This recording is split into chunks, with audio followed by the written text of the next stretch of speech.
compartilho mesmo, tela inteira, né? Acho que é mais fácil. Isso. Vê se você consegue. Tá aberta essa. Tá chegando. Coloca lá em modo apresentação. Aí, tá ótimo, Certinho? Laís. Eu vou estar por aqui, qualquer problema eu te aviso. Uhum. Então vamos lá. Começando com uma definição de ambiente alimentar geral, né? Que vocês já devem ter visto alguns modelos teóricos, eu imagino.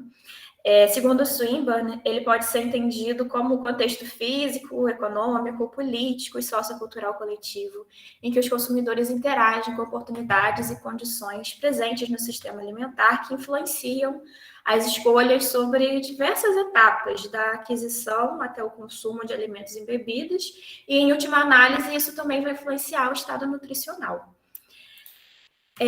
Aqui eu coloquei a carinha de alguns modelos teóricos, né? Só para comentar que, de forma geral, os autores, ao longo do tempo, eles têm abordado os ambientes alimentares de uma forma que enfatiza mais os aspectos físicos, tangíveis desse ambiente.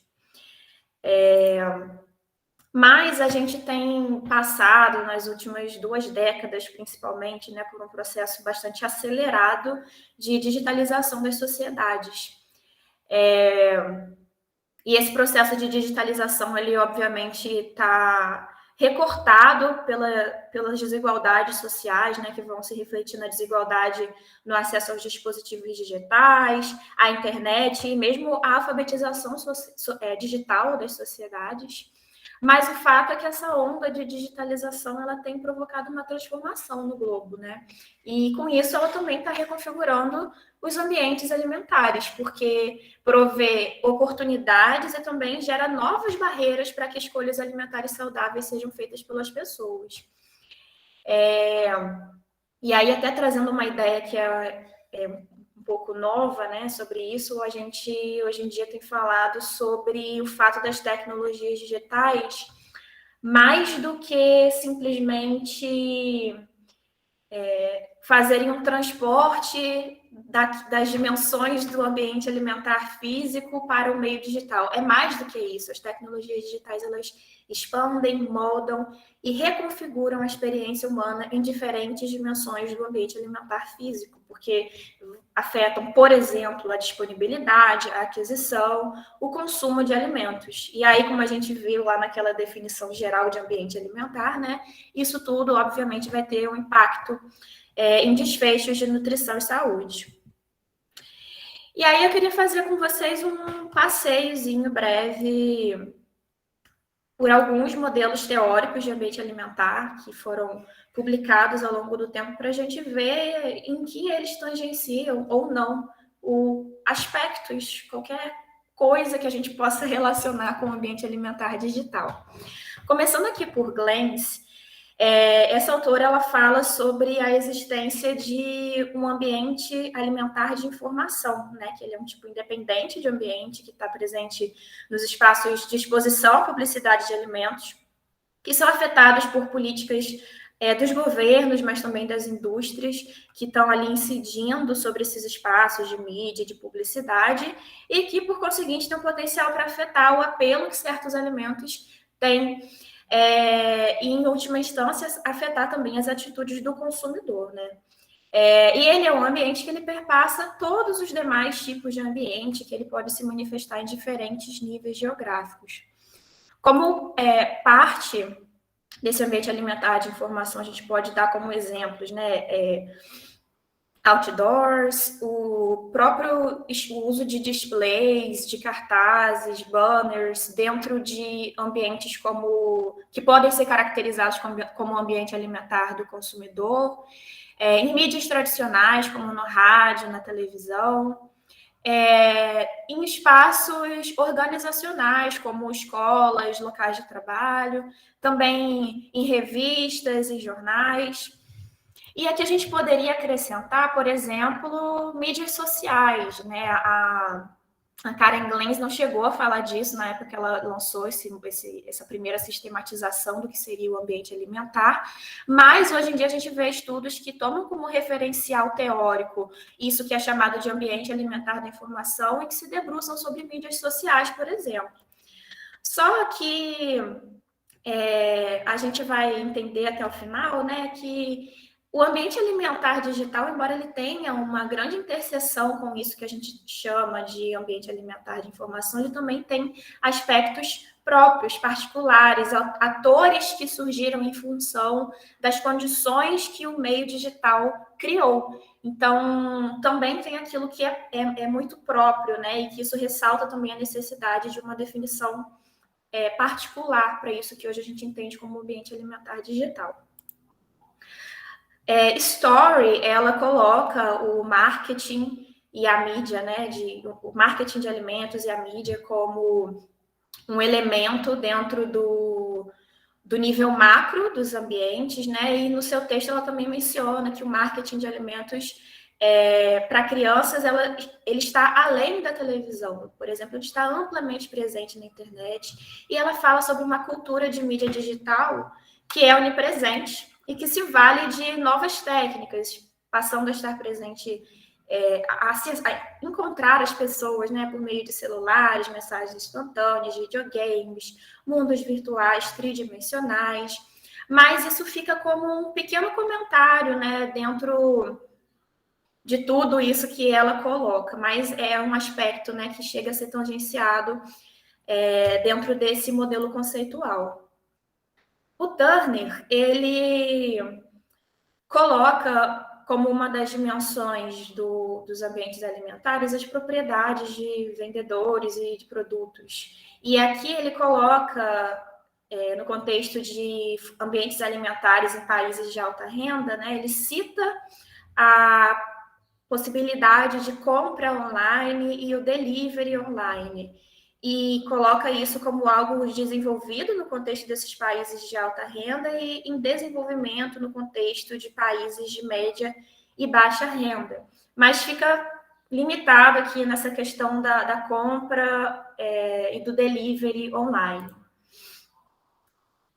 Agora, já chegando mais pertinho da gente, né? Lá no modelo de Downs, onde ela coloca que os ambientes alimentares eles podem ser divididos entre silvestre, construído e cultivado.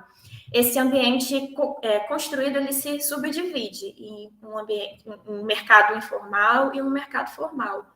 E aqui também aparecem os vendedores online como um elemento dentro desse mercado formal. E aí ela cita tanto o delivery online de compras de supermercado, como também o de alimentos prontos para consumo. Então, fica bem restrito nessa questão da compra e venda também. Só que o ambiente alimentar digital, gente, inclui muita coisa. Só para citar alguns exemplos, né? Tem os apps de delivery, ok, mas também blogs e sites de receitas, sites e aplicativos para compras em supermercado, mídias sociais, sejam de empresas de alimentos, de grandes transnacionais, mas também de órgãos de saúde, de instituições de pesquisa que estão ali divulgando informações. Afinal de contas, não são só atores, entre aspas, ruins que estão nesse ambiente, né?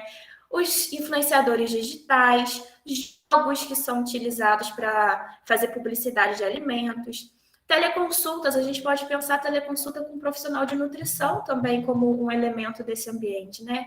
O marketing de alimentos, o uso de códigos de diferentes formas que são distribuídos nesse ambiente digital e que dão descontos para comprar alimentos, por exemplo, apps de emagrecimento, o chamado food porn, que é essa prática de exibir a comida de uma maneira bonita, atrativa e que acabou se popularizando até entre a população comum, né? A prática de mukbang, que são esses vloggers que ingerem grandes quantidades de comida, transmitindo isso para os seus seguidores. Então, assim, são muitas coisas que estão nesse ambiente, muitas delas que têm um análogo no mundo físico e outras que são próprias desse ambiente.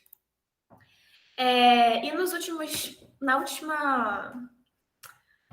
na última década, principalmente, né, houve um crescimento grande do número de estudos que aborda algum desses aspectos, dessas práticas, ou desses cenários, ou desses atores do ambiente alimentar digital, principalmente por conta do interesse em como a digitalização pode afetar a saúde, né? E algumas coisas que têm chamado bastante a atenção dentro disso é o fato de que a tecnologia está sendo cada vez mais utilizada na produção e distribuição de alimentos. O uso de aplicativos de entrega de alimentos também está em franco crescimento, né? E aqui existe uma abundância de informação ou desinformação sobre saúde e nutrição nas mídias sociais. Então, diante disso, uma revisão de escopo bastante importante que foi publicada em 2021 buscou mapear esses diversos elementos que poderiam ser entendidos como sendo parte de um ambiente alimentar digital. E a gente vê justamente que a partir de 2012, né, tem ocorrido um crescimento constante no número de estudos publicados sobre quaisquer desses elementos. E aí, depois da gente fazer esse passeio e pensar em algumas questões, eu trago aqui para a gente fechar um pouco esse pensamento, uma definição da Organização Mundial da Saúde sobre o que seria um ambiente alimentar digital. Seriam seriam cenários online através dos quais são direcionados os fluxos de serviços e informações que influenciam as escolhas e o comportamento alimentar e nutricional das pessoas. Bom, mas vocês vejam que essa é uma definição que ela acaba focando mais nessa parte aqui dos cenários. E segundo Granheim, que é a autora daquela revisão de escopo que eu comentei, a definição de ambiente alimentar digital ela é mais ampla, ela abarca todos os componentes digitais que podem fazer parte dos ambientes alimentares e influenciar desfechos em saúde e nutrição. E esses componentes digitais não são somente os cenários online, como coloca a Organização Mundial da Saúde. Eles também são componentes digitais. Os atores que exercem alguma ação nesses cenários e também as atividades performadas por esses atores. E aí, cabe comentar também que essa definição ela começou a ser construída em 2019. Foi publicado um artigo dentro dessa edição 44 da UNSCE Nutrition, onde a autora sistematizou esses componentes do ambiente alimentar nesse quadrinho, que eu vou comentar ele melhor. Mas, ao longo do tempo, e até com a realização daquela revisão de escopo que eu comentei, né, a autora fez questão de ressaltar esse aspecto, né, que o ambiente alimentar digital ele não é apenas uma imagem espelhada do ambiente alimentar físico, por causa daquilo que eu comentei lá no início, porque ele vai ir muito além, ele vai expandir a experiência humana nas diferentes dimensões do ambiente alimentar por meio das tecnologias digitais. E aí aqui eu já mencionei que esses componentes digitais seriam atores, atividades e arenas ou contextos, cenários, ambientes digitais, acho que são todas traduções que cabem aqui. E a gente pode citar como exemplos de atores digitais governos, academia, indústria de alimentos, influenciadores digitais, como atividades, promoção da saúde, marketing digital de alimentos, o compartilhamento de informações, sendo que tudo isso está acontecendo em cenários como redes sociais, sites, blogs, apps para smartphone, por aí vai. Então, essa foi a carinha do primeiro modelo, e cabe comentar que mais recentemente, no terceiro seminário latino-americano de ambiente alimentar e saúde, a autora, que é a Sabrina Granheim, ela já mostrou uma versão atualizada que inclui mais elementos, né, dentro desse quadro, que mostra os atores digitais performando atividades digitais nesses contextos, e ressaltando aqui, né, que isso vai influenciar em desfechos de saúde e nutrição, como o comportamento de consumo, as dietas, e outros desfechos, como o estado nutricional, e até mesmo doenças crônicas não transmissíveis, ao menos em teoria, embora isso seja bem difícil de ser captado, como a Camila acabou de comentar, né? Em última instância, isso ainda vai ter um impacto mais amplo em termos sociais, culturais, ambientais, econômicos e tecnológicos. Então, essa aqui é uma carinha mais atual desse modelo conceitual, né, dessa esquematização. Então, basicamente, o ambiente alimentar digital compreende o uso de tecnologias digitais em todos os cenários tangíveis e também em espaços que são exclusivamente digitais, resumindo a ideia que está aqui. E aí vocês percebam, então, que quando Turner, Downs e outros autores falam sobre venda e delivery online, por exemplo, eles estão pegando somente um pequeno recorte de tudo isso que pode ser compreendido como um ambiente alimentar digital. E aí a gente vê como que aqueles modelos teóricos, né, embora eles estejam avançando ao longo do tempo em muitos aspectos, a questão da digitalização realmente ficou bastante subrepresentada. E aqui também justificando, né? Por que será que esse aspecto tem aparecido mais nesses modelos mais recentes? Bom, ele é o contexto digital que tem sido mais estudado, segundo essa revisão de escopo. Então faz sentido, né? Mas tem muito mais coisa para a gente olhar. E aí, falando um pouco sobre as evidências acerca do ambiente alimentar digital, primeiro, fazendo um breve contexto, essas informações foram conclusões dessa revisão de escopo de Granheim também, né?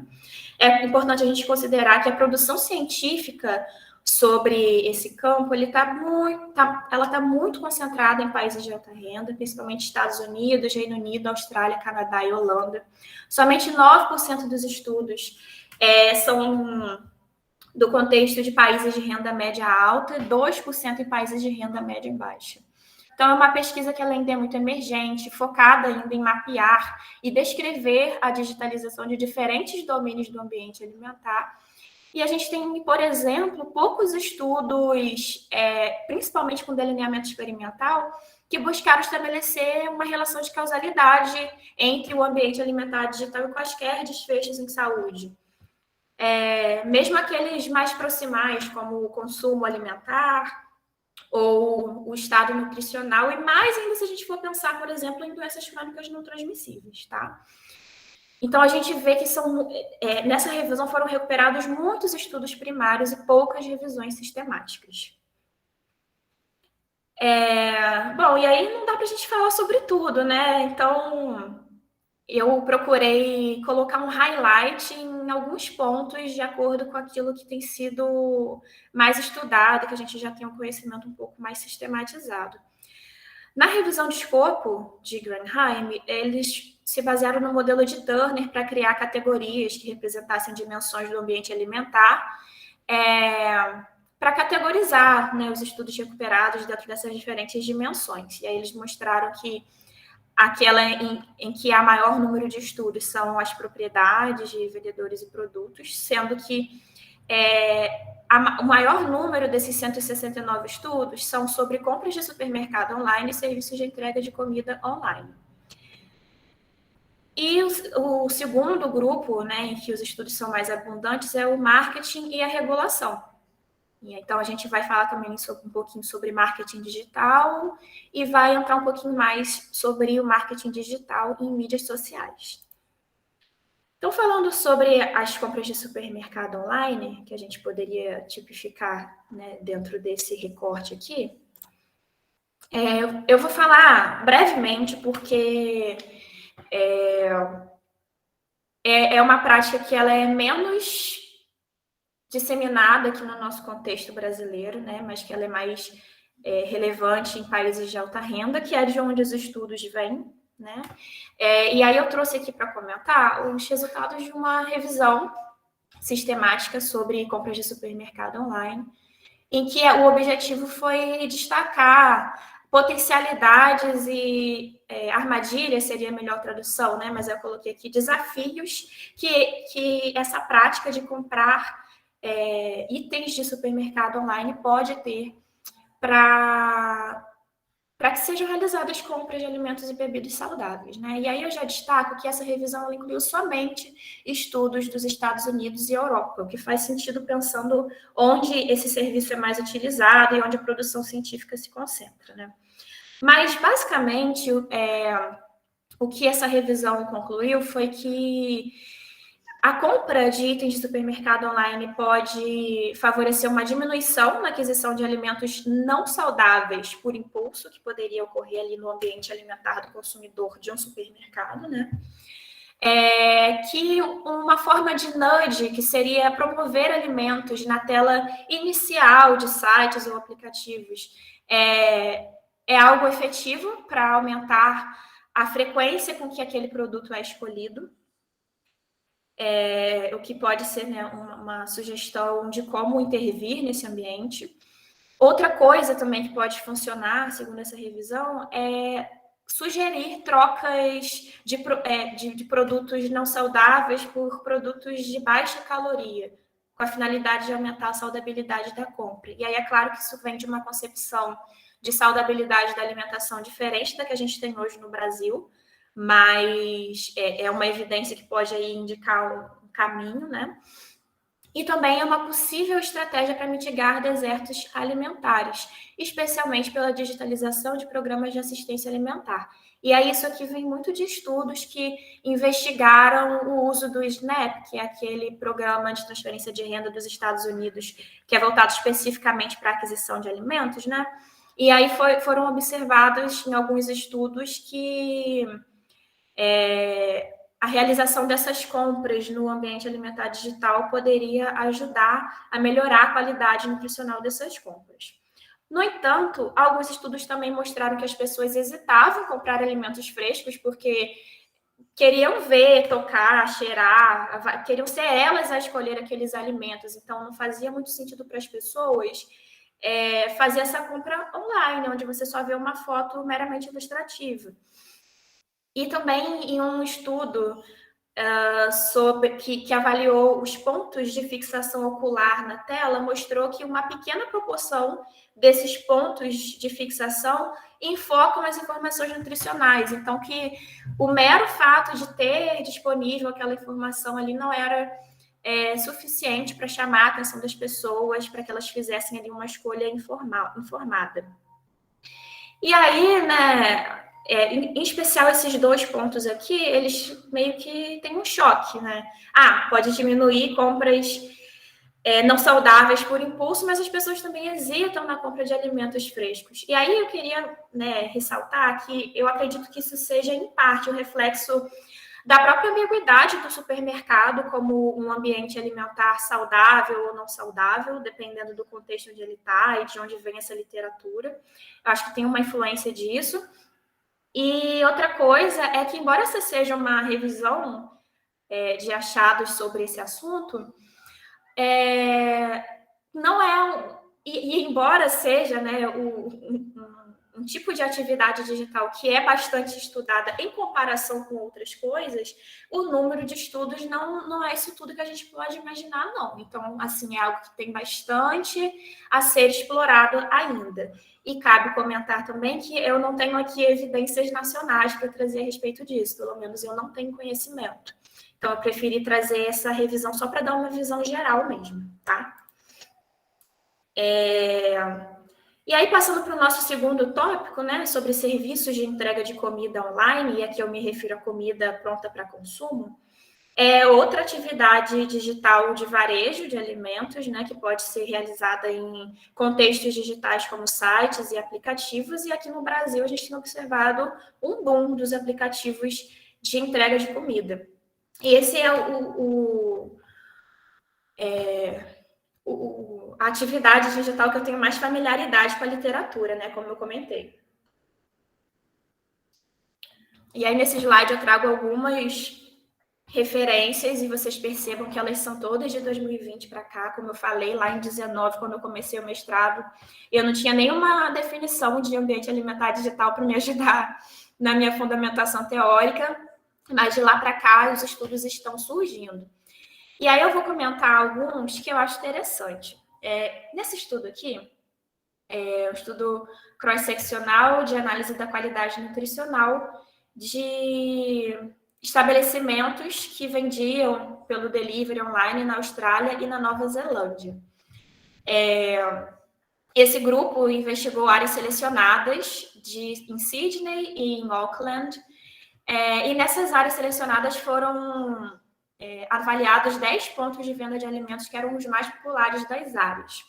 Então, eles fizeram uma classificação da qualidade nutricional desses estabelecimentos por meio do Food Environment Score, e eles observaram basicamente que a classificação era muito ruim, eram estabelecimentos de venda de alimentos não saudáveis.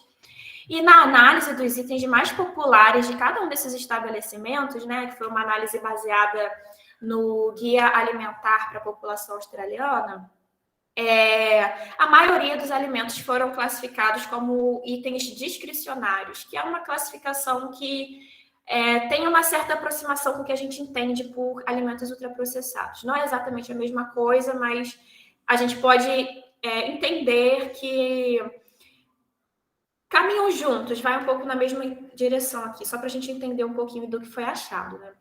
E aí, o interessante é que esse grupo de estudos, um ano depois, publicou um estudo que foi uma versão mais completa e melhorada dessa primeira experiência, né? No caso, eles restringiram a análise a Sydney, na Austrália, mas eles fizeram uma análise de menu completo. Para isso, eles contrataram uma empresa de web scraping para extrair todos os dados dos 200 estabelecimentos que estavam presentes na plataforma de delivery líder nessa cidade, né? E isso resultou em quase 14 mil itens de menu que estavam disponíveis nessa área. Então, uma vez que essa primeira parte de coleta de dados foi automatizada, né, eles procederam à classificação da qualidade nutricional e de atributos de marketing desses itens de menu e desses estabelecimentos. E a principal informação que a gente tem desse estudo é que mais de 80% dos alimentos eram discricionários. E além disso, né, esses alimentos discricionários eles tinham maior chance de estarem categorizados como itens mais populares dos estabelecimentos onde eles eram vendidos, né? E também de serem ilustrados, de terem imagens e de serem ofertados em combos, que é uma estratégia que oferece uma vantagem financeira com a finalidade de converter em compra, né? Aquela visualização por parte do usuário em uma compra. Então, acho que são achados bem interessantes, né? Essa questão do desenvolvimento dos estudos também é interessante, porque desde a coleta de dados, né, é muito desafiador estudar qualquer atividade ou cenário do ambiente alimentar digital. Um outro estudo interessante é esse que avaliou as iniquidades socioeconômicas no acesso a estabelecimentos que vendem alimentos em serviços de delivery na Inglaterra. Nesse estudo, né, eles utilizaram os códigos postais para definir unidades de área em todo o território inglês, e aí foram mais de 2.000 unidades de área. E aí eles avaliaram o número de estabelecimentos e também os tipos de cozinha que estavam acessíveis online na plataforma líder de mercado no país. Então, eles investigaram se o número de estabelecimentos, os tipos de cozinhas estavam associados com a privação socioeconômica dessas áreas, né, ao nível de área. Por meio de uma abordagem geoespacial, eles também fizeram uma avaliação do ambiente alimentar comunitário físico, entre aspas, e em comparação com o ambiente comunitário online, digamos assim. Porque eles compararam o número de pontos de venda de alimentos que estavam acessíveis online com o número que estava fisicamente acessível naquela vizinhança ou bairro, né, que foi definida como essa unidade por meio do código postal. E aí eles observaram que nas áreas menos carentes, ou seja, nas mais abastadas, né, era maior o percentual de estabelecimentos físicos que também estavam presentes na plataforma online. Que é interessante de você pensar, né? Esses estabelecimentos eles tinham condições de se colocar ali presente no meio virtual também. Ao passo que nas áreas mais carentes havia um maior acesso à alimentação online. Porque, embora nem todos os estabelecimentos daquela unidade diária estivessem presentes online, para essas pessoas que moravam em áreas mais carentes, o aplicativo expandia o acesso a alimentos que vinham de áreas mais distantes. Então, a gente vê, né, que existe claramente um padrão socioeconômico no acesso a pontos de venda de alimentos online nesse país, né? E isso, então, pode acentuar as desigualdades em saúde que já são existentes. E isso aqui chama atenção para a necessidade de se estudar isso em diversos outros contextos, né? Para além da Inglaterra, mas eu acho que é uma forma de análise bem interessante. E aqui, pensando no Brasil, né, um grupo que tem sido bastante ativo no estudo do ambiente alimentar digital é o grupo da professora Paula Horta. Eu vi no começo da aula que a Juliana estava até aqui, né, que ela trabalha com a professora Paula. E aí eu queria comentar com vocês achados desse estudo, que foi um estudo do ambiente alimentar digital de aplicativos de delivery em Belo Horizonte, né, uma metrópole brasileira. E foi um estudo que ele pegou não só a disponibilidade dos alimentos, mas também estratégias de marketing utilizadas por essas empresas.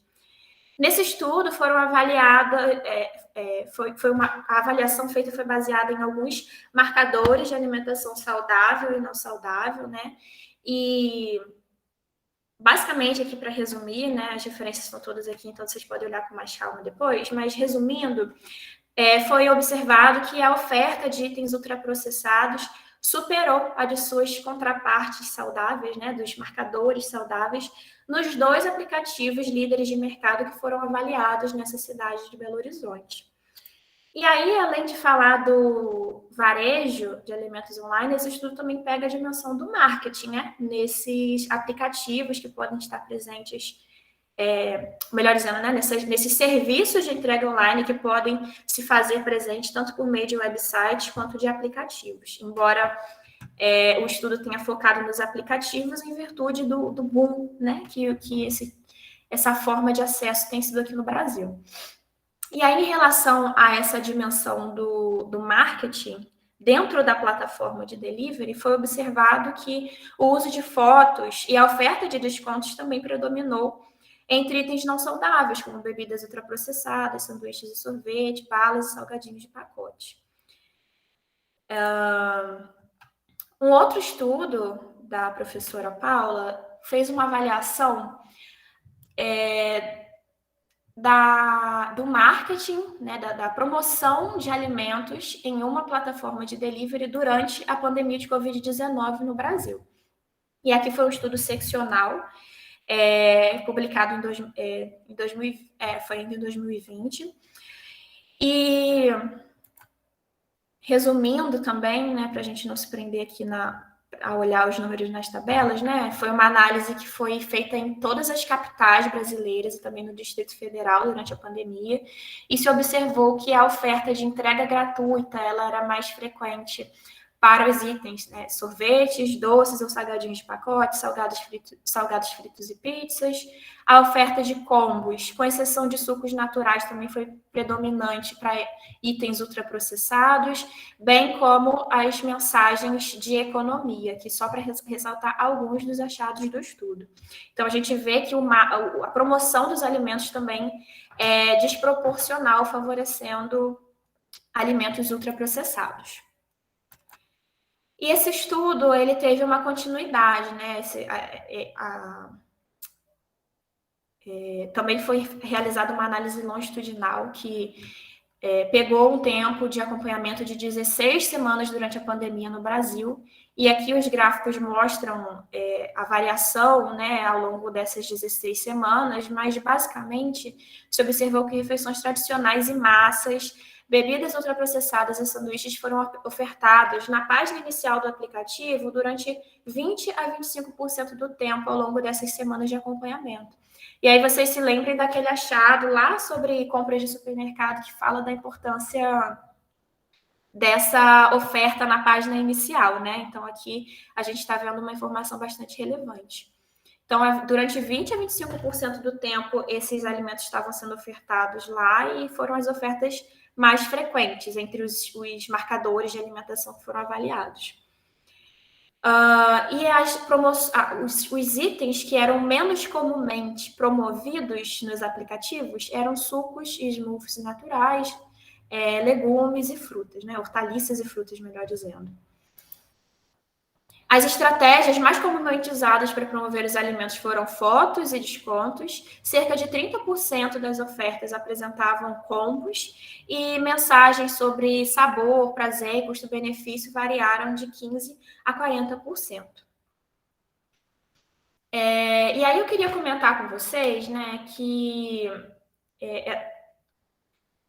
o fato da gente estar tendo agora um modelo que descreva para a gente o que é o ambiente alimentar digital vai repercutir em tudo, né, na pesquisa. A falta de um modelo conceitual faz com que a gente comece a ter perguntas de pesquisas que são muito focadas na descrição da disponibilidade da oferta de alimentos. Eu acho que é sempre mais fácil começar pela descrição da disponibilidade quando a gente pensa em qualquer ambiente alimentar, né, qualquer tipo de ambiente alimentar. E aí eu acho que em seguida acaba vindo também muito sobre a promoção, o marketing e também o preço dos alimentos. Mas aquilo que eu já comentei antes, descrever a associação disso com desfechos em saúde e nutrição é algo posterior. E aí, bom, se a gente está tendo agora um modelo conceitual, eu acho que é um ponto de partida importante para a gente conseguir avançar na pesquisa, mas é algo que é processual. Então, só para a gente entender por que essas pesquisas elas são tão descritivas, né? E não é só no Brasil. Como a gente viu antes, também é de forma global. E aí eu não vou entrar em muitos detalhes, mas eu queria só comentar que mesmo para esses estudos que são descritivos, a gente não tem um protocolo de quais são os aspectos relevantes para serem descritos ao avaliar o ambiente alimentar digital de uma plataforma de delivery, por exemplo. Então, se vocês pegarem para dar uma olhada naquelas referências que eu coloquei naquele primeiro slide, vocês vão perceber que existe muita variabilidade metodológica entre os estudos. Quanto à forma de escolher a plataforma, a abrangência geográfica, quais estabelecimentos vão ser avaliados, os itens de menu, se vai ser menu inteiro, completo, se vai ser uma amostra, como definir essa amostra, que tipo de informação que vai ser extraída, como que a qualidade nutricional dos alimentos vai ser avaliada. Então, assim, são poucos estudos, mas eles estão pipocando agora. Se vocês observarem a data de publicação, não é difícil imaginar que eles deviam estar ocorrendo concomitantemente, né? E existe muita variabilidade metodológica, né? Então, isso é algo importante para a gente observar, mas eu queria comentar que, apesar das diferentes escolhas metodológicas arbitradas, essa literatura que está pipocando, ela tem sido consistente em mostrar que a oferta de alimentos online não atende às recomendações do que seria uma alimentação saudável dos diferentes países em que esses estudos foram conduzidos, independentemente da concepção de saudabilidade da alimentação nesses países. Então, isso aqui é uma direção que tem sido apontada de forma consistente. É importante a gente ter isso em mente também. Bom, eu já acabei comentando um pouco disso, né? A gente não sabe qual o efeito que o uso dos serviços de delivery pode, de fato, ter. Será que a oferta desproporcional e a promoção de alimentos não saudáveis afeta as escolhas que as pessoas fazem nas plataformas? Será que essa forma de aquisição de alimentos ela tem um impacto grande no consumo alimentar ou mesmo na formação de hábitos? Ou será que para a maioria das pessoas essa forma de aquisição é algo excepcional? A gente não tem um dado de nível nacional representativo para falar sobre isso, né? E, finalmente, será que afeta o estado nutricional e outros desfechos de saúde e nutrição? São muitas perguntas que ainda estão em aberto. E aqui, só para deixar como referência para vocês, não tem como me aprofundar muito, né? Mas essa publicação da Organização Mundial da Saúde ela é bem interessante. Ela coloca os aplicativos de delivery de comida como uma parte de um sistema alimentar mais amplo, né? E coloca eles como um mediador entre ambientes físicos e digitais que, em última instância, podem ter esse impacto na saúde, tá? Então, fica como uma sugestão também. Para a gente terminar, eu queria falar um pouco sobre o marketing digital, de forma geral, e um pouquinho mais nas mídias sociais. Começando com uma definição de que marketing digital são quaisquer atividades promocionais realizadas por meio de sites, plataformas de mídia social, e-mail, mensagens, celular, aplicativos, jogos online sejam direcionados a indivíduos ou grupos, populações. E aí, na revisão de escopo da Sabrina, ela recuperou, ela fez uma síntese de algumas revisões sistemáticas, então uma revisão de revisões, né, que abordaram o marketing digital. Porque esse foi ela queria, né, avaliar a associação entre o ambiente alimentar digital e desfechos em saúde, só que pensando em todos aqueles elementos que ela avaliou, ia ser muita coisa. Então, ela definiu que ela ia avaliar só aquilo que já estava sistematizado em revisões. E o único elemento do ambiente alimentar digital que já tinha material suficiente para estar em revisões sistemáticas era o marketing digital. Então, ela fez uma revisão das revisões que avaliavam o efeito do marketing digital em quaisquer desfechos de saúde e nutrição, né? E aí, esse estudo aqui, de 2019, ele foi um estudo que ele focou basicamente nas mídias sociais, né? Dentro disso que a gente chama de marketing digital, ele fez um recorte para as mídias sociais. E foi observado, né, nessa revisão, que a exposição ao conteúdo relacionado a alimentos nas mídias sociais estava associado a mudanças no consumo, na direção do excesso ou da restrição, e na qualidade das escolhas alimentares. E que a predisposição em se envolver em comparações de aparência online mediava essa associação. Vou detalhar um pouco menos aqui por causa do meu tempo, tá, gente? Essas outras 5 revisões sistemáticas, elas falaram de marketing digital de uma forma mais ampla, mas a maioria dos estudos que entraram nessas revisões foram estudos sobre os advert games, aqueles jogos usados para fazer publicidade, né? Então, surpreendentemente para mim, que sou muito out desse assunto, né? Mal conheço, não jogo, não sei nada. Esse é o tipo de marketing digital mais avaliado. E foi observado nessas revisões que ele impacta de fato nas atitudes e intenções em relação a alimentos não saudáveis e também que aumentam o consumo desses alimentos por crianças, além de gerarem atitudes mais positivas em relação às marcas, em comparação com comerciais veiculados na televisão, que é uma mídia digital, por exemplo. Então, esse seria um tipo de marketing mais efetivo.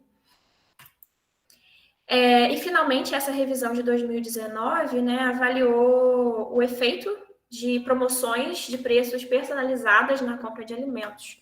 O que é isso, né? Quando uma promoção é direcionada para a pessoa com base em dados digitais previamente coletados, por exemplo, dados obtidos por conta do uso de cartões de fidelidade em mercearias, mercados, enfim. Então, essas promoções, elas eram mais efetivas, né, do que aquelas que não eram personalizadas, e elas aceleravam a decisão de compra por parte dos consumidores. Então, essas são algumas das melhores evidências que a gente tem sobre o efeito de alguma coisa do ambiente alimentar digital sobre desfechos, né? E aí vocês observem um vácuo aqui nessa última coluna, né? A gente não tem estudos, revisões pelo menos, que tenham investigado a associação desse marketing digital com o estado nutricional, com ganho de peso, ou quaisquer outros desfechos mais distais. Embora, né, o marketing digital seja o segundo tipo de marketing mais frequentemente investigado, segundo essa revisão narrativa da Organização Mundial da Saúde. E aqui no Brasil eu queria comentar que um dos nichos, né, disso que a gente chama de marketing digital que tem sido mais estudado são as mídias sociais também, que seriam aqueles aplicativos que permitem criação e compartilhamento de conteúdo. Só que a maioria dos estudos, e aí até internacionalmente também, isso não é uma coisa restrita do Brasil, não. Eles são estudos que monitoram a prática de publicidade orgânica, que é aquela postada pela própria página da marca. Até por conta da característica desse tipo de marketing, né? Ele é mais estável, ele não desaparece em 24 horas como um story, ele não é difícil de ser até mesmo rastreado, né? Porque marketing digital pode ser muita coisa, gente. É o influencer que posta algo que ele está usando e declara ou não que aquilo é uma parceria comercial. É o fato das pessoas viralizarem conteúdos. Muitas vezes esses conteúdos são publicidade, né? Direta ou indiretamente. Então, são coisas muito dinâmicas que acontecem no meio digital e que são marketing, são novas formas de marketing, só que são muito difíceis de serem avaliados. A forma mais fácil de avaliar é aquilo que a própria empresa posta na página dela. Então, acaba que os estudos de monitoramento de marketing digital, eles ficam bastante sobre essa questão, né?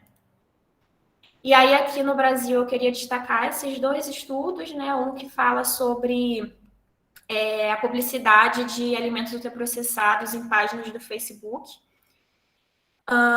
E também esse outro que fala do uso de estratégias de marketing de alimentos persuasivas na televisão, mas também nas mídias sociais. E basicamente o que esses estudos mostram é que a maioria das páginas de alimentos e bebidas são de ultraprocessados,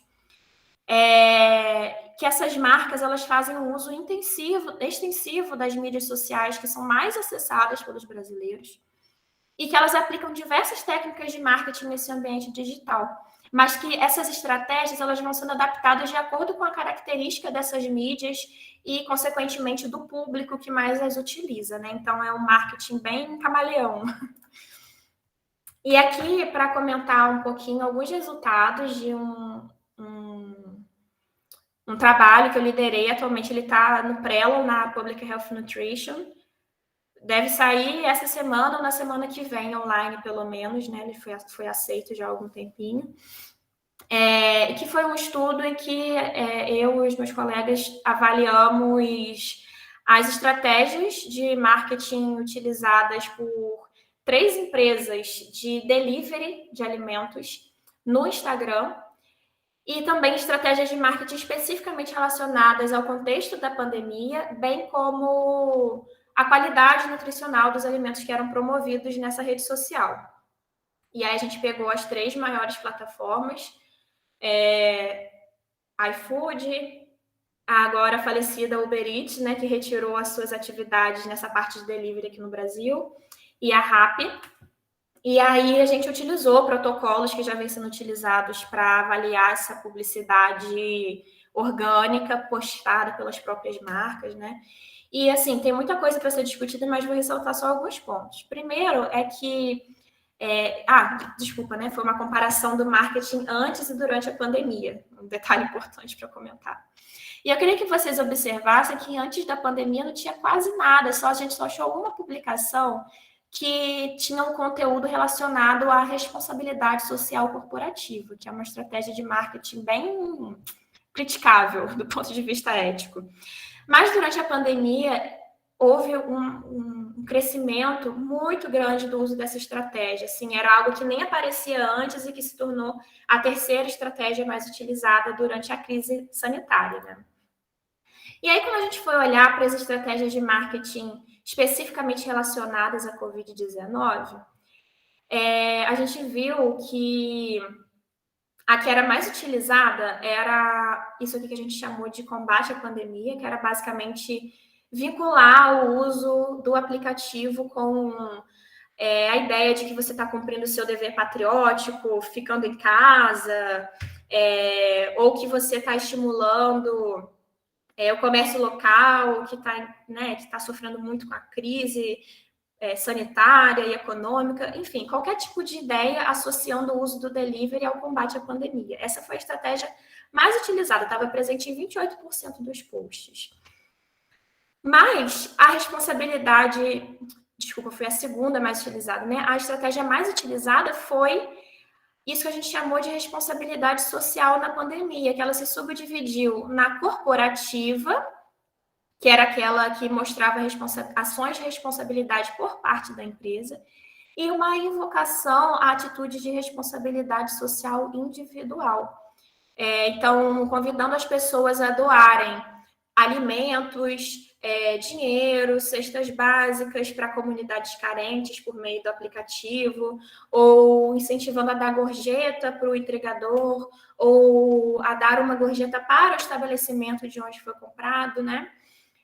Então, invocando nas pessoas esse sentimento de nós estamos fazendo a nossa parte aqui na social corporativa, venha fazer sua parte junto conosco.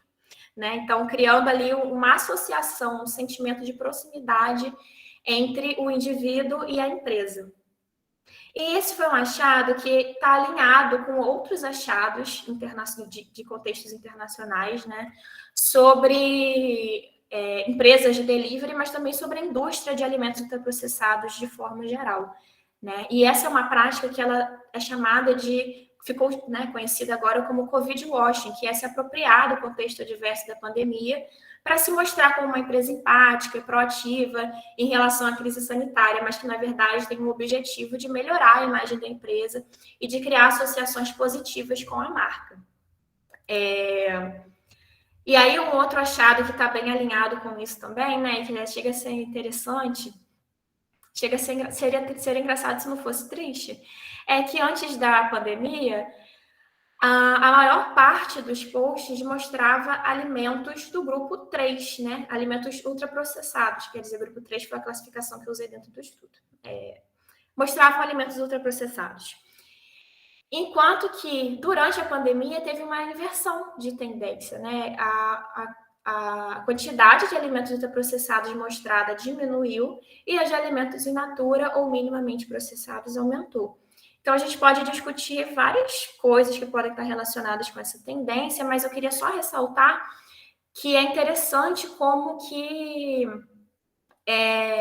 essa mudança, essa modificação acompanhou essa prática do Covid washing, né? Então, criando ali um ar de saudabilidade, de compromisso social por parte dessas empresas. E aí, para finalizar, que eu estou um minutinho depois do meu tempo, que eu estou vigiando aqui, queria só comentar, né, que esse contexto da pandemia foi um contexto que forçou, que acelerou aquele processo de digitalização que eu comentei lá no início da aula, né? E a gente também tem discutido mais hoje o aumento de poder das Big Tech, que são as grandes empresas de tecnologia, como a Amazon, a Microsoft, a Tesla e algumas outras, né? Um monopólio assim de 5 empresas no mundo que elas são donas de todo o tráfego digital que a gente tem na web e que tem enriquecido vendendo essas informações, né? E tem desenvolvido cada vez mais o uso de inteligência artificial, de algoritmos de recomendação para influenciar o nosso comportamento em todas as áreas, né? Inclusive em coisas que podem estar relacionadas ao ambiente alimentar digital. Então, isso tudo, né, ressaltando esse contexto e aumento de poder né, desse monopólio de informações, para dizer que todo esse crescimento, né, ele está acontecendo porque existem muitas lacunas regulamentares, né? A legislação ela sempre vem lutando para correr atrás das transformações que vão ocorrendo. E em relação à digitalização, não é diferente. Então, eu acho que uma máxima que é falada em todos os estudos de qualquer coisa do ambiente alimentar digital, mas principalmente quando a gente está falando de compras digitais e de marketing digital, né? É a necessidade de se regulamentar aquilo que pode e que não pode ser feito nesse ambiente, o que infringe o direito do consumidor, o que não infringe, o que é ético ou o que não é ético, e aquilo que muitas vezes chega a ser desonesto com a gente, né? A gente tem visto que essa questão do poder da informação tem influenciado até mesmo na destruição da democracia em algumas sociedades. Então, é um assunto muito amplo, muito complexo, mas que a gente não pode fingir que não tem a ver com isso que a gente está falando aqui, né, em alimentação e nutrição. E aqui, esses últimos slides, gente, são algumas referências que estavam ao longo da apresentação, mas que eu deixei aqui para eu não me deter, né, não prolongar muito a minha fala, mas vou deixar para vocês aqui alguns documentos interessantes, tá? E, mais uma vez, muito obrigada, Camila, pelo convite e a todos vocês que estão aqui prestando atenção comigo. Obrigada, Laís, foi ótimo, como sempre. Nossa, como é bom te ouvir, saber das novidades. Eu fico, nossa, super quando você traz essa questão que a gente não deve, né, transpor o ambiente físico para o ambiente digital, não deve olhar da mesma forma, porque são outras estratégias. Acho que isso é super importante, principalmente para quem está pensando em avaliar, né, esse cenário. É claro que a gente tem um ponto de partida que é esse ambiente físico mais palpável, que a gente tem mais dados, mais formas de avaliar, instrumentos de avaliação. Então, acho que a gente deve partir, né, disso, mas tendo toda essa consciência de que existem certas particularidades e que também a gente tem que tentar buscar o que a legislação diz a respeito desse espaço, né? Porque a gente tem também pouca consciência disso. Eu queria aproveitar assim, esse momento. Pessoal, se a gente puder ficar um pouquinho para aproveitar a Laís, e daqui a pouco a gente faz uma pausa. A Juliana também está aqui. Ju, você está aqui por aqui? Estou. A Juliana é aluna de doutorado lá da UFMG, do grupo GPAS, que trabalham com o ambiente alimentar, né? Ela é orientada pela professora Paula Or. É a Paula ou é a Larissa?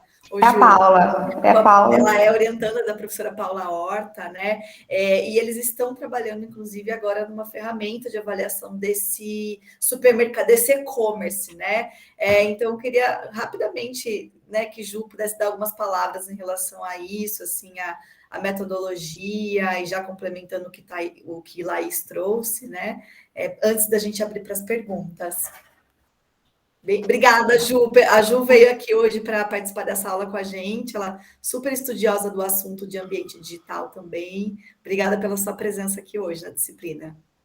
Eu que agradeço, Camila. Bom dia, né, pessoal? Laís, assim como a Camila disse, é sempre um prazer te ouvir. E acho assim, que você traz uma sistematização das evidências assim, de uma maneira muito clara e com uma bagagem crítica, assim, reflexiva sobre o que vem sendo produzido. Isso é muito bom, parabéns, a apresentação foi excelente. Obrigada. E só pegando um gancho, assim, quando você faz essas reflexões sobre o que tem sido produzido, e é exatamente isso, assim, dessas questões metodológicas. A gente não tem muito de onde partir, não tem evidência ainda sobre suficiente, padronizada sobre esse tipo de ambiente. E aí, quando a gente senta para estudar, é aquela loucura, né? O que a gente vai fazer? Qual plataforma a gente vai avaliar? Como que a gente vai fazer isso? A gente não tem onde se basear. Então, só para contar um pouco para vocês, assim, um pouco do que a gente tem feito diante desse cenário, é tentar sistematizar os processos. Então, por exemplo, vamos definir tal plataforma aqui como um exemplo de aplicativo. Por que a gente vai estudar o iFood? E a gente tenta buscar dados que tentam trazer uma robustez para essa escolha. Porque é a principal plataforma na América Latina, no Brasil, né? Enfim. Vamos fazer uma análise dos marcadores de alimentação, saudável ou não saudável. Vamos analisar o conteúdo. Como fazer isso? Olha, vamos fazer uma dupla digitação, né? Duas pesquisadoras olham para o dado e depois a gente vem tentando achar divergências para tentar, assim, ao máximo, trazer uma sistematização e criando caminhos dentro de um cenário que ainda é muito extremamente importante, mas que não se caminhou muito em termos de literatura. Então, é de fato um desafio, algo também que Laís comentou, nas mídias sociais, principalmente, né? Há uma não estabilidade dos processos. Então, uma postagem que hoje está disponível para que a gente faça uma avaliação, amanhã ela não está mais. É como capturar todas essas informações. As coisas mudam muito rápido no digital. E isso traz uma dificuldade para a pesquisa, assim, que, de fato, é algo que a gente tem que tentar superar todos os dias. Então, é um pouco desse cenário. Em relação ao que Camila comentou sobre não alteração, né? Essa adaptação à Audit Nova para esse cenário digital, isso é algo assim que a gente também tem trabalhado no sentido, olha, o que já existe para o físico? Para o físico existe essa plataforma, existe esses processos. O que disso a gente consegue avaliar? Então, quando isso adaptar para esse cenário digital, quando esse tipo de instrumento ele está presente, isso já facilita muito o nosso trabalho, que é um instrumento robusto, enfim, testado, validado, mas muitas vezes a gente não encontra nenhum tipo de instrumento, mas sempre com esse cuidado de entender que o digital ele não é apenas uma extensão do físico, ele tem as suas particularidades e acho que isso Laís traz muito bem na sua fala. É isso, Camila. Obrigada, Ju, obrigada. Eu acho super importante, né? Porque como Laís trouxe, o digital é um mundo gigantesco, né, para ser estudado.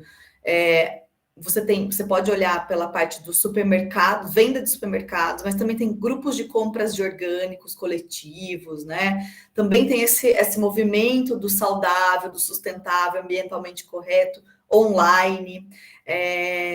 E é muito interessante, né, observar o crescimento que esteve na pandemia, o quanto as pessoas se apropriaram muito rapidamente dessas ferramentas, e eu acho que a gente vai ter muito mais estudos surgindo futuramente, até para avaliar a percepção do consumidor quando ele entra nesse ambiente, né? Como que ele se vê, o que ele acha, qual a percepção dele, se isso impacta na cesta de compras dele, né?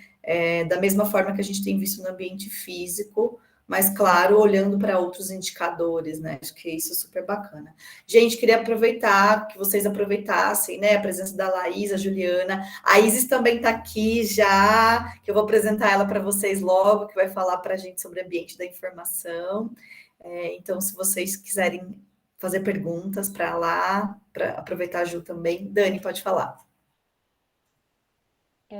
Eu vou até pedir desculpa, porque teve uma partezinha que ela estava falando exatamente sobre o que eu vou perguntar, que pode já ter sido falado, e, enfim, eu tive uma demanda aqui, tive que atender a porta. Mas passa um pouco pelo que eu estudei na graduação para fazer o TCC, que como as pessoas se sentem, né, em relação à alimentação, por causa de todo esse padrão de mídia digital hoje, que piora muito a insatisfação corporal e a forma como as pessoas lidam com os alimentos e com o que tem e que não tem que consumir. E muitos dos estudos que foram citados, eles são anteriores a 2020, ou seja, eles são anteriores a esse boom todo que a gente teve de...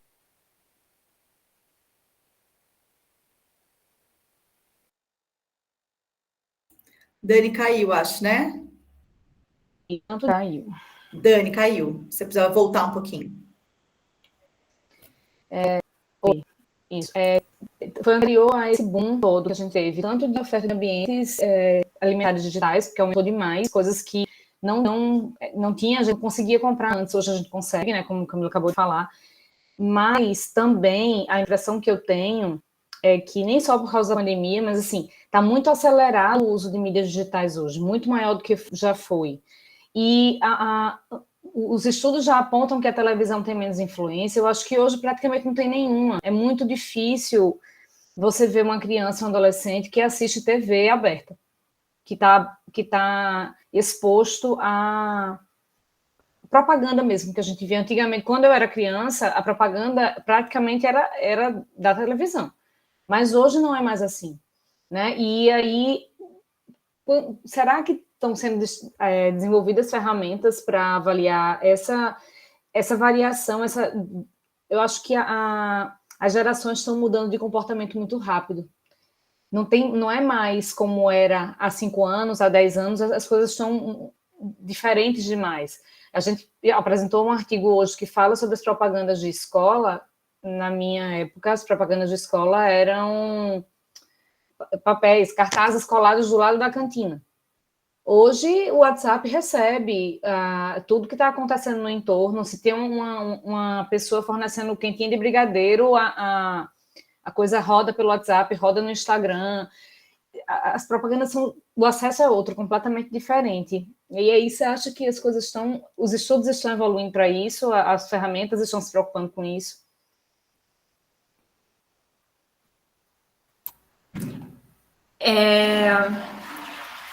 Não, fiquei até um pouco perdida, porque são tantas coisas, né? Primeiro você estava falando, eu comecei a pensar aqui sobre a questão da influência na percepção corporal. É um assunto, bom, como eu disse, né, o ambiente alimentar digital é muito amplo, e eu trouxe as coisas que são mais estudadas e também que eu tenho mais leitura sobre, né, ou que até já me debrucei para estudar, enfim.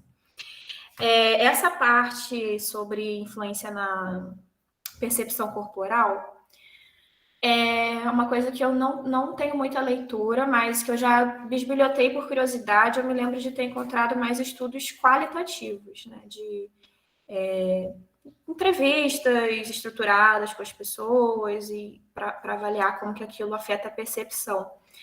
E aí, uma coisa que eu estava pensando, né, a gente tem, por exemplo, escalas de silhuetas corporais que as pessoas tentam mostrar como que elas se enxergam, e é algo que ainda precisa de bastante estudo, né? E eu não tenho conhecimento de algo desse tipo que seja adaptado para, né, para esse contexto digital, ou de algum estudo que tenha buscado avaliar longitudinalmente se a exposição a esse ambiente de mídias sociais afeta a forma como as pessoas se enxergam. Mas, assim, eu tenho uma percepção clara de que é algo muito difícil de ser captado. Eu acho que o digital, o desafio vem muito disso, né? São fenômenos muito complexos e dinâmicos e difíceis de serem captados. Então, assim... Eu não sei se eu estou conseguindo te responder. Eu acho que você está trazendo uma especificidade, mas como todo o resto que eu já falei, é algo que precisa ser bastante desenvolvido também. Na verdade, eu citei isso, mas a minha pergunta era relacionada ao ambiente alimentar mesmo. Era se os instrumentos estão se atualizando, porque quando você falou dos instrumentos, das revisões que falam sobre isso, existia uma diferença, uma comparação muito com a televisão. Mas hoje a televisão, ela não é uma mídia mais usada como já foi em outros momentos, né? Hoje, as mídias digitais, elas são muito aceleradas, e aí, hoje, é porque eu falei com a sensação corporal, que eu já estudei um pouquinho a mais, mas nem era exatamente a questão, é porque hoje é assim, a blogueira, ela incentiva você a se alimentar melhor, né, bem, entre aspas, e aí no mesmo post que ela bota uma foto dela andando de bicicleta ou dela fazendo uma aula de alguma coisa, ela já coloca 3 links de onde é que você vai comprar o suplemento, a comida que ela vai comprar, e aí aquilo vai desencadeando um negócio que a gente perde o controle completamente de onde é que a pessoa foi parar, né? A pessoa chega no consultório com 3, 4 coisas que está usando, que foi a blogueira que mandou, que faz bem para a saúde, e que na verdade é um ultraprocessado horroroso, que não tem sentido nenhum na logística daquela pessoa, mas que o ambiente digital está fazendo isso mesmo com alimentação. Eu não tenho conhecimento de metodologias que eu consigo acompanhar isso, não.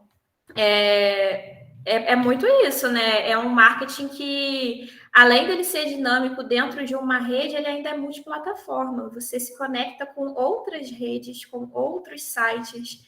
Uma marca faz parceria com a outra, faz o ping-pong. Então, assim, você circula dentro desse ambiente, desses diferentes cenários de uma forma muito dinâmica. Eu não tenho conhecimento de estudos que consigam dar conta dessa complexidade, não. Realmente, assim, é uma das limitações, né? Isso é extremamente complexo, né, Laís? Assim, até porque a gente sabe que tem os algoritmos que vão moldar o que você vê, né, na maioria das vezes. Então, eu vejo, assim, que para a gente chegar nesse nível de detalhamento, de geração de evidências, do quanto isso impacta no nosso consumo, a gente tem que fazer vários painéis de consumidores, com vários perfis diferentes, faixas etárias, homens, mulheres, né, adolescentes, usando a conta dele no celular para avaliar o quanto ele está exposto, né? Isso, assim, pensa um comitê de ética para avaliar um estudo desse porte, e a dificuldade disso, assim, eu vou só compartilhar rapidamente a nossa experiência aqui com o projeto da Bloomberg que eu trabalho hoje. A gente vai lançar agora uma plataforma de compras online, a gente criou um supermercado online. Claro, né? Ele teve uma cópia de um supermercado mais utilizado aqui no Brasil, online, né? Em termos de layout, mas ele tem toda uma estrutura para pesquisa, né? Então a gente consegue usar os rótulos da Anvisa, por exemplo, que vão ser agora já entraram, não vão entrar dia 10 agora em vigor. A gente pode criar outras comunicações com o consumidor, enfim. E aí esse consumidor, ele entra nessa plataforma, ele é gravado, né, fazendo as suas compras, e tem uma série de perguntas que ele vai responder depois sobre esse processo de compras, né? Então essa é uma forma da gente poder estudar um pouco mais do efeito que esses espaços têm no consumo, na cesta de compras, na quantidade de nutrientes, até estado nutricional, quem sabe futuramente. Mas, enfim, só para vocês entenderem um pouco da complexidade. E é super complexo criar isso. Envolve contratação de empresa para raspar dados de internet. O que é essa raspagem? É copiar tudo que um site tem. Por exemplo, pega um site de supermercado, tudo que ele tem de alimentos, quais são os alimentos, quais são os preços, a composição nutricional. Isso é uma empresa que faz, né? Não é o gente pesquisador, ele tem uma tecnologia por trás disso, né? Envolve uma tecnologia de criação de site que é caro para você criar um site, usar essa plataforma, né? Então, tudo isso envolve custo muito grande de pesquisa, mas são caminhos, assim, que estão expandindo. Júlia, pode seguir.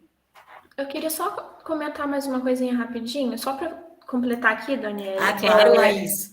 É importante ter em mente que isso que você está me perguntando não é acessível para a gente, mas as empresas têm. É justamente esse tipo de informação que alimenta os algoritmos de recomendação. Então, todo esse fluxo ele é conhecido. E na estrutura da Web 2.0, que é a web que a gente vive hoje, né?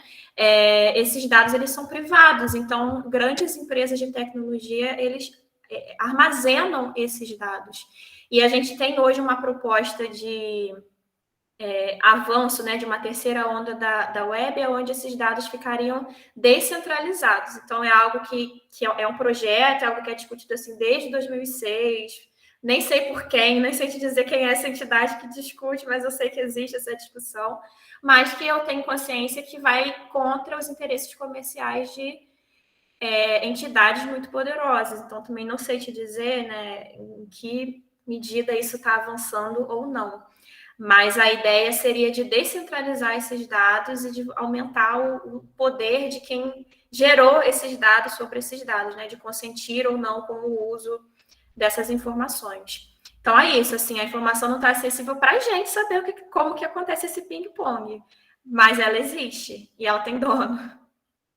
Eu posso também, Camila, antes da próxima pergunta, que quando a Daniele pergunta sobre instrumentos, o que a gente tem em relação ao marketing, né, como um todo, assim, acho que a gente precisa entender que os estudos estão mais nessa onda de descritiva mesmo, de primeiro entender como que é esse cenário. E aí, na linha do marketing voltado para crianças e adolescentes, a OMS lançou recentemente um material muito, muito robusto para o monitoramento com instrumentos muito específicos para esse cenário digital. Então, assim, tem tanto para a questão da mídia tradicional, a televisão, mas também tem para esse cenário digital. Então, por exemplo, tem um protocolo para tentar identificar apelos publicitários em vídeos de influenciadores no YouTube. Tem protocolo para tentar identificar essas questões em mídias sociais de empresas. Então, eu acho que esse é um dos primeiros passos que a literatura em si tem começado a dar para tentar sistematizar. Isso faz parte de uma estrutura muito robusta que chama CLIC, e que cada letra lá do inglês eles tem uma dimensão a ser avaliada. E aí, para operacionalizar essa ferramenta, que inclusive envolve captura de tela de criança e de adolescente, para ver a que eles têm sido expostos, tem esses instrumentos, esses protocolos. Eu vou deixar até o link aqui no chat, se vocês tiverem interesse de olhar depois. Mas é isso, assim, é uma dificuldade, inclusive ética, assim, de como passar isso no comitê de ética para você ficar lá vendo a tela do menino por, sei lá, um X período de tempo, né? É complexo. Ju, bacana. Se você depois colocar o link aqui para o pessoal desses materiais Só que uma você. observação é Ótimo, que super o Vinha, obrigada. como a Laís falou, né? Júlia, Eles têm esse acesso. Tem tem, comitê sim, de tem ética empresas que só trabalham sentado. com isso, né? É. Ai, ai. Fazem painéis com consumidores direto, né? Mas tem um comitê, né? Sempre tem um comitê quando fazem painéis. Não sei exatamente qual, não é vinculado à universidade, mas sempre tem, né? Mas exato, tem empresa que só vende dado para esses e-commerces, né? Eu trabalhei com uma recentemente. Foto, imagens, né? Todas essas questões. Vamos lá, A Júlia. minha pergunta talvez seja bem básica, porque eu não tenho conhecimento nenhum sobre esse campo e, na verdade, para mim é extremamente abstrato. Eu queria entender um pouco, a Laís citou, e acho que agora nesse documento que a Juliana mandou talvez tenha um pouco melhor detalhado, como que acontece essa regulamentação do que já existe, né? Porque é pouquíssima regulamentação. Mas pensando, fazendo um paralelo assim com o físico, né? Porque o físico, a gente vai lá, monitora presencialmente, a gente sabe quem é o dono, a gente sabe quem é o responsável. E na internet é tudo assim, não tem vínculo geográfico, né? Não tem, eu pelo menos acho, não sei como isso acontece. Existe alguma vinculação? Como que se dá essa questão da regulamentação? Pensando nisso mesmo, né?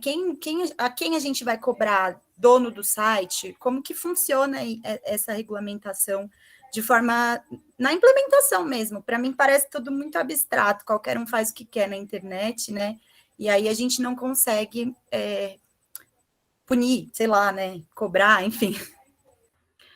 O que eu tenho conhecimento, Júlia, é de algumas iniciativas na Inglaterra visando regulamentar o conteúdo que alguns ou algumas, né, influenciadores digitais postam. Mas eu acredito que a Juliana esteja mais atualizada sobre isso do que eu. Eu, no Brasil, por exemplo, eu não tenho conhecimento de meio terra sem lei. Acho que eu já vi alguma coisa também sobre crianças bloggers, mas não conheço nada muito elaborado. É isso, né? Meio terra sem lei mesmo. É decepcionante responder. Exato, as coisas no digital, elas acontecem. A gente estava conversando mesmo na semana passada, por exemplo, informações básicas, se tratando de e-commerce, por exemplo, de supermercado, informações básicas de rotulagem que são obrigatórias. Se você vai para o digital, elas não estão presentes, tipo lista de ingredientes, tabela nutricional, isso não está lá. E, de fato, há brechas na legislação e que vão permitir esse tipo de conteúdo. Se tratando, assim, das questões da publicidade de alimentos no digital, assim, tanto em mídia social quanto em outras plataformas. Tem países que têm tentado regular essa temática, mas também com esse apelo da publicidade que se volta a crianças e adolescentes, que, de fato, é o que é mais apelativo, envolve uma questão além para a cognição de direito da criança em relação a entender se é um conteúdo comercial ou não. Portugal regulou recentemente, então estudos eles têm sido feitos para tentar entender o impacto da regulação, se está dando certo, se não está. No Brasil, primeiro, que a gente não tem uma regulação específica para a publicidade de alimentos de modo muito, muito específico, mas nós temos uma legislação robusta, que é o Código de Defesa do Consumidor, que, independente da plataforma, se é uma publicidade que veicula na TV, se é na mídia social, enfim, independente da plataforma, tem certas regras a serem cumpridas, como, por exemplo, em relação à abusividade, ou seja, a publicidade que se direciona à criança, então ela não deveria acontecer, é ilegal, mas a gente vê que isso acontece, e também em aspectos de enganosidade, aquela publicidade que você se depara, que te induz ao erro. E aí, nas mídias, isso está rolando, isso acontece. Mas, diante de todas as brechas e diante, né, do boom que tem acontecido, a gente acaba tendo que refletir um pouco também em termos de judicialização, penalização dessas empresas, do que é estratégico em determinado momento para se fazer uma denúncia, por exemplo. Então, a sociedade civil organizada ela tem trabalhado tentando fazer cumprir essa legislação e aplicando essa legislação que a gente tem né, em relação ao Código de Defesa do Consumidor, por exemplo, mas não dá para denunciar tudo, para encaminhar para todos os órgãos. Então, tem certas marcas que são estratégicas. E muito disso vem dessa questão dessa assimetria de poder mesmo entre nós, né, enquanto aqui saúde pública, e essas grandes empresas. Às vezes multa-se uma empresa e aí o valor assim, é irrisório diante do montante financeiro que ela tem. Então, a gente tem precedentes importantes no Brasil em relação à regulação, né? Tem um ou outro em relação ao digital, mas de fato é isso, a gente não tem nada muito específico e que dê conta dessa loucura que é o ambiente digital. E aí, recuperando aquela ideia lá no início, né? O ambiente alimentar digital expande a experiência humana nas diferentes dimensões do ambiente alimentar. Então, assim, expande, pode ser para o bem ou pode ser para o mal. Então, se a gente sofre com uma falta de regulamentações mais incisivas sobre a publicidade de alimentos ultraprocessados para crianças, por exemplo, isso no ambiente digital é muito mais intensificado ainda. Ótimo, gente. Bom, eu vou, para a gente não se estender, senão a gente não vai conseguir, a segunda parte vai ficar muito apertada. Eu vou dar um intervalo, então, de 5 minutos. Laís, Ju, se vocês quiserem continuar com a gente, por favor, fiquem à vontade, tá? Também, se tiverem as atividades de vocês, eu me despeço, agradeço demais a participação de vocês duas, excelente.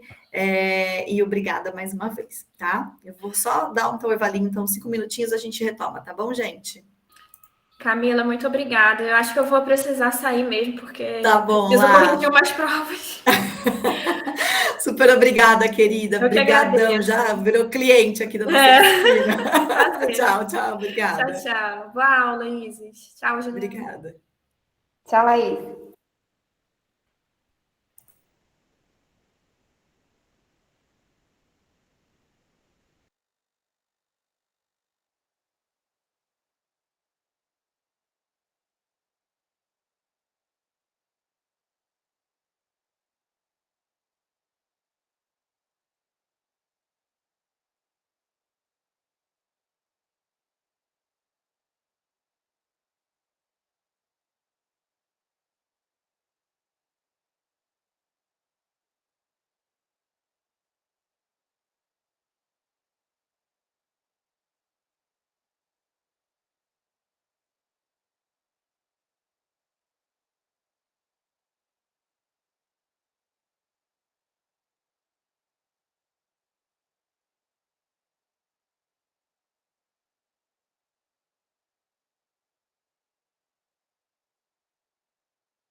Oi, Isis, agora sim, tudo bem?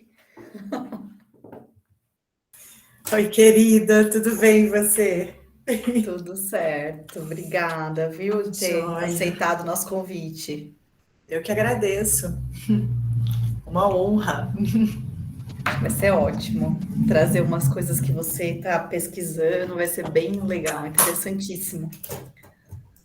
O ano passado a gente não abordou exatamente essa temática de ambiente da informação, acho que ainda não tinha corpo suficiente de coisas para trazer, mas acho que agora com você vai ser maravilhoso. Estamos colocando o conceito aí para jogo, né? Vamos lá, vamos pensar sobre ele, né? O povo já está voltando. Eu vou compartilhar aqui minha tela, Camila, pode ser? Claro, por favor. Para ver o que vocês veem também, porque eu tô com tela aqui, tá? Tá com dupla tela? Tô, porque eu fiz um Tá. roteirinho aqui. Ah, sim, cá, é. Uhum. Eu vou ver se eu consigo. Geralmente você tá com duas, uma vai ficar com os comentários e a outra vai ficar plotada aqui pra gente. Coloca no modo apresentação. Isso. Ai, perfeito. Para vocês foi, né? Tá, Vocês estão tá vendo, né? aparecendo. Sim, estamos. Agora saiu. Pessoal, vamos. Agora saiu. Saiu. Pessoal, vamos voltando para a segunda parte, né, da aula. Eu queria apresentar para vocês a Isis Leite Ferreira. A Isis, ela é doutoranda no nosso programa, né, de pós-graduação em nutrição em saúde pública. Ela é orientanda da Ana Paula Bortoleto Martins, né, acho que vocês já ouviram falar bastante da Ana também. E a Isis, assim, tem uma experiência muito bacana de gestão, fora dessa área acadêmica, muito interessante, que eu vou deixar ela também se apresentar e falar, porque a trajetória dela é bem incrível, e ela pode falar muito melhor que eu sobre toda essa outra trajetória para além da vida acadêmica, que eu acho que é super importante, que traz um outro olhar para a tese dela, né, para o trabalho dela. Acho que isso vai ser super bacana. Isis, obrigada. Bom, Camila, eu que agradeço, na verdade, o convite. Eu só estou me organizando aqui um pouco. Eu acho que eu vou seguir meu roteiro aqui da tela do celular mesmo, porque eu fico mais conectada aqui. Bom, então, primeiro, bom dia para todo mundo. Agradeço super o convite, Camila, seu e da Patrícia. Realmente, assim, a minha trajetória, ela com essa experiência na gestão, como a Camila colocou, né, na gestão de políticas públicas de alimentação